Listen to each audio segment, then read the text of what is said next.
kam ames sa napasamak dito barangay Sagnep no sinot ta nakatayan iti Mary.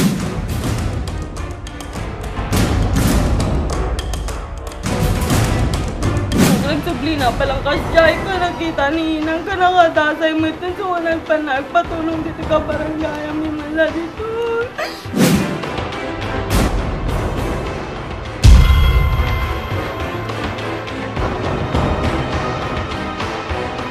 Masuspek sa ada kanya mitan tako hindi kalpasan lagi namo mitinagan na nagkandak ka sa siguro ti kuado ti follow up na alam ni James ni balay la.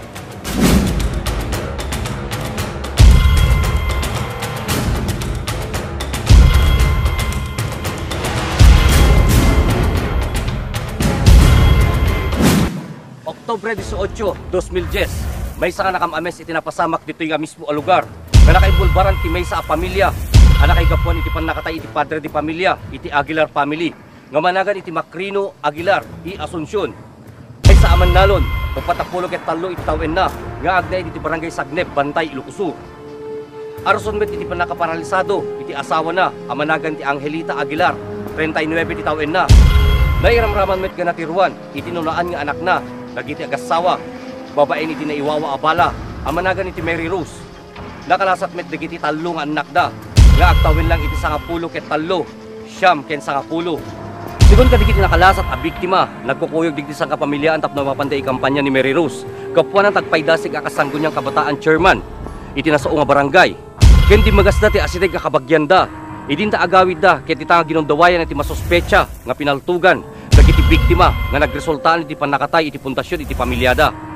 Na itaray nga insigida dagiti agina nga ni Angelita ken Mary Rose iti kasitgan a balay pagagasan kada kita agundaway na amuan nga insigida iti masuspecha amanagan iti Arcadio Madriaga i Laurente may sa aman nalon 56 ti tawen na nga kindek iti barangay Kabusligan iti natakamet metla nga ili gapo iti puwersa na sa pataan nga palawag ni Angelita ken dagiti anak na nakemmek nga insigida iti maitudtudo a suspek ani Madriaga.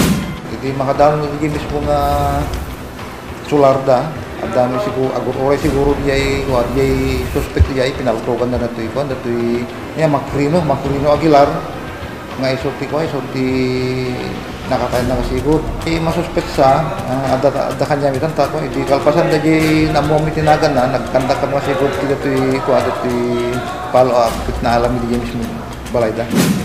Nang ted iti nasapataan apalawag iti may sapay nga anak ni Macrino ken Angelita saan nga mabalin nga naganan kapuanan ta menor di edad pailang daytoy at ita nga pinasinggidan na nga iti may tutudo nga masuspecha ani Madriaga ket isu mismo iti nang paltog digiti naganna kanyana at ita nga naimatangan iti lolong ken lulang iti nagpalawag nga managan iti Mrs. Zenaida Remulacio ken ni barangay Kagawad Manolito Aquino. Pakan ading biglalak ta nga imasilig kan?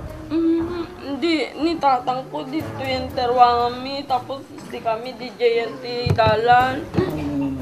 Tapos ko bigla latang nga ada naglibangon ko, dati ada nakita mi ni Kadyo yan ti Karabasa.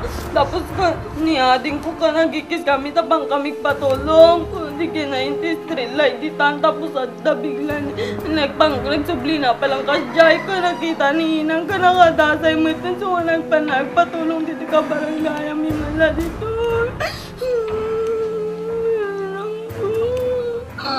So awan iti nangyari nga at naman nga at pinagsisinong bata din basta biglalaktan.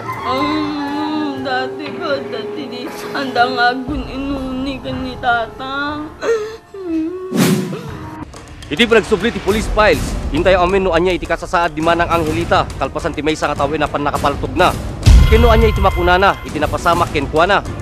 Anyamit nga ti makuna ni Mary Rose iti aatendar iti kaso iti pamilyada.